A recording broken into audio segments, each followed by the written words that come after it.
Listen up, get ready, I'm not gonna take no more. There's a revolution, a revelation going on in my soul. Buckle up, get ready, we're not gonna sit back. Welcome back, all you citizens of the world. It's time for the monthly sports report with Cousin Adam James out there in California. He is a former football player at Northwestern. He is the actor and producer of a new series coming out called Doc Savage, Man of Copper. And following up on our immigration discussion with our last guest, I wanted Adam to talk a little bit about what's going on with his favorite team, or one of his favorite teams, the Los Angeles Dodgers. I go way back to Jackie Robinson era. The Dodgers were very important in my life. I always considered them to be pretty progressive until they left Brooklyn and went to the West Coast.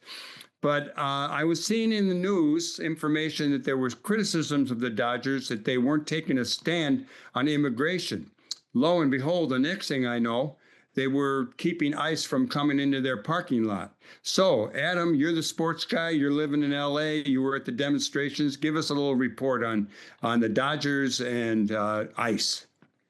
Yes, well, it's great to see you, Michael. Thank you so much for having me on the show. It's always great to be on Live from the Heartland.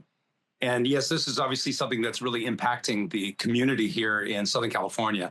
And the Dodgers are a huge part of the community, especially those that are Hispanic in our community. They just love the Dodgers.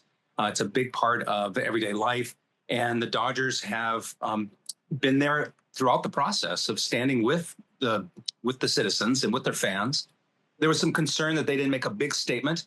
But yes, you're correct. There was a situation that occurred where some officers were attempting to enter the parking lot, and the Dodgers just basically said, no, not here. And it was an interesting stand. And then shortly after that, they made a significant donation of $1 million towards the organizations that support the immigrant community. You know, I'm a big believer that immigration is one of our nation's greatest strengths. I believe that immigrants are a big part of what has made this country. And I feel that immigration is something that, when it's treated appropriately, can be a tremendous asset for our country.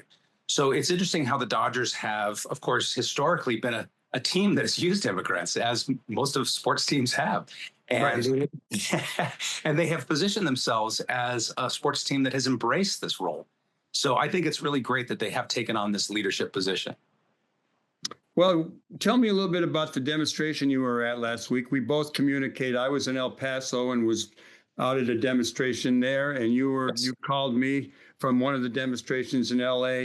What's going on out there in your city? Well, I went to not just one, I went to two. There were multiple all over the city, as they were all over the country. And of course, as you know, almost all of them were completely nonviolent, great demonstrations of community strength and voicing, opinions. And one thing that has happened, of course, is there's this misunderstanding, this incorrect image that there's rioting and tremendous violence. Now, there has been some, no doubt about it, here in Los Angeles. But the Los Angeles Police Department and the Los Angeles Sheriff's Department did a great job of crowd control. Obviously, federal troops were brought in. Many experts say that the violence escalated when the troops arrived, not the other way around. Right. So regardless, there is this image of it being throughout the city, but in truth, it's isolated to a very small area. Specifically, it's around where the federal buildings are. Because if you think about it, this is where some people have been taken. There have been people literally taken from their job sites who have not been given a warrant.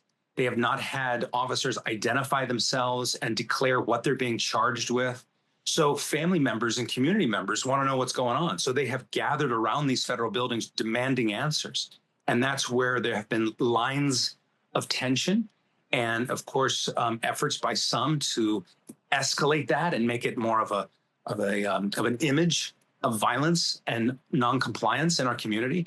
But in fact, our community has actually worked really hard to try to, embrace the process and be there for law enforcement, but at the same time, be there for the citizens. There's a lot of immigrants in our country, and many of them have gone through proper channels, but some haven't. And those people do need to be addressed. But I'm a firm believer that we need to be efficient. It's funny, we have this DOGE process going on, but we're not being very efficient when it comes to immigration. We're spending millions and millions of dollars to go after some people who didn't fill out their paperwork properly and have been working for the last 20 years as a line cook in a restaurant or wherever they've been. Make no doubt about it, we want to get those violent criminals who are illegal immigrants in our country out of our country. However, it seems that this process has been a sledgehammer to all the immigrants as opposed to a precision process. That's for sure.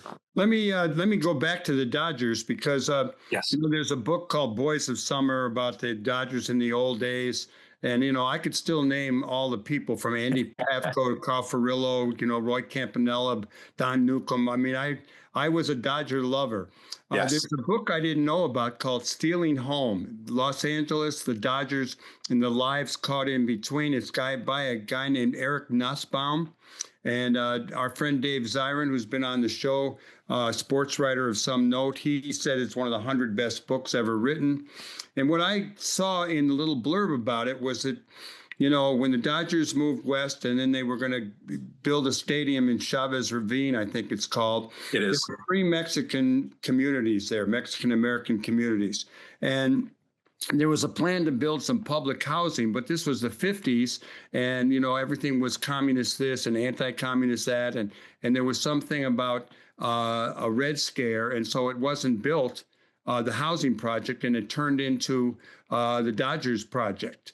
And I'm just wondering if you could give us a little more on Dodger members of the team and members of the community and how the two interrelate. I do know that Billie Jean King and Magic Johnson, athletes of great renown, are both part owners of the Dodgers. So I'm wondering, are they really a progressive outfit?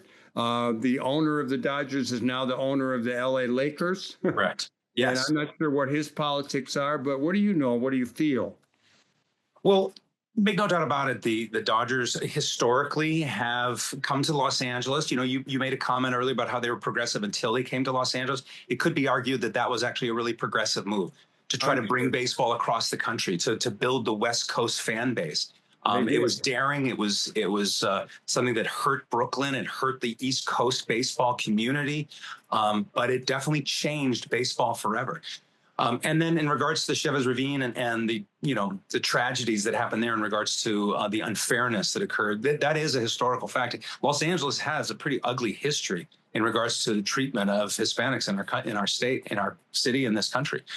However, we are growing as a country. I believe that we are getting better as a country and growing. And I feel that this is an example of that, what's been happening with the Dodgers.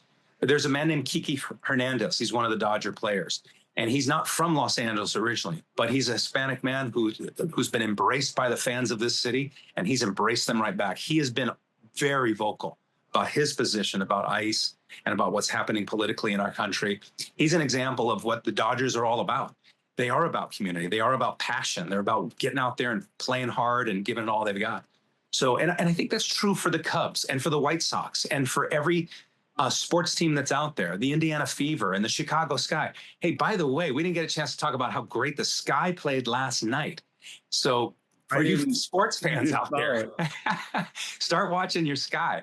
I have been watching. I saw them get creamed the other day, but I do try to watch them when they're on. Yes, yes. And by the way, I know we've got literally less than a minute, but I definitely wanted to take a moment to say, for all you Sox fans out there, it must be just amazing having the Pope wearing the Sox hat.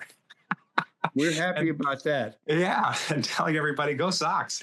Well, the basketball is over. Hockey is over. We got baseball for a while, maybe some track and field. I'm going to start watching some soccer. I'll check in with you not only on our regular family Zoom, but I'll have you on the show again next month. Get ready. Give us some good stuff. Thank you so much, Adam James. Everyone might want to check out his Doc Savage, Man of Copper. How did they get that? It hasn't been released yet. We'll be having information on that. Next time I'm on your show, hopefully I'll have some information about that. Okay, everybody else stay tuned. We'll be right back with the writer Ron Schultz, and he will talk to us about his new book about teenage runaway. He's documenting the old days with a lot of events that are close to home. Over and out till we come back with our next guest. See you around. Thanks, Adam.